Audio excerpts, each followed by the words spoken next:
I woke up the next day rejuvenated after I had seen my friend Wolf walk into eternity, even though sleep evaded my eyes that night too.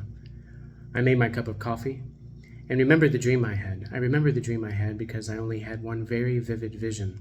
I saw Dietrich, Karl, Wolf, and the cute nurse, and they were all young and in white t-shirts.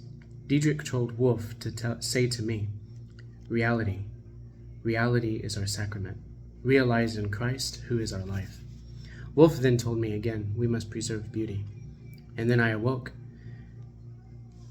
But before I awoke, I looked into the cute nurse's eyes, and when they sparkled, I blinked.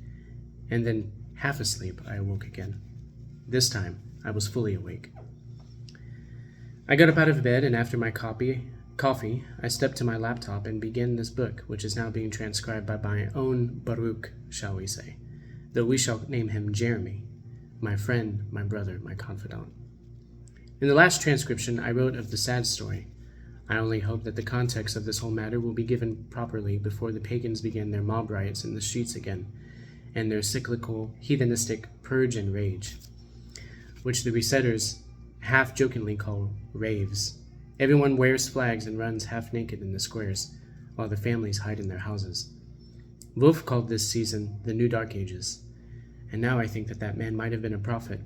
Time will tell, when all the hours of our mortal timeline flow as rivulets into one stream, one story which God ordained as true, which by definition must be summed up in reality.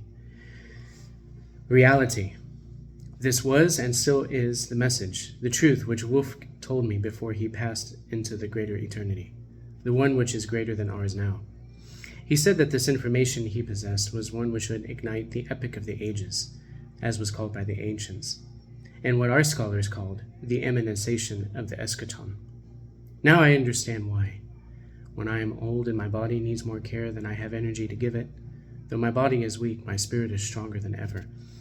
I feel as if the light is only now beginning to dawn in my eyes and in my mind, the light of dawn that shines brighter and brighter until the perfect day, as was written according to the prophets. Reality. This is what the resetters hate. This is why they eat their mushrooms and drink their absinthe and smoke their hashish. Because one part of the information which Wolf gave me, that Dietrich told him before the country fell, was that time itself no longer oscillates, and in fact, it never did.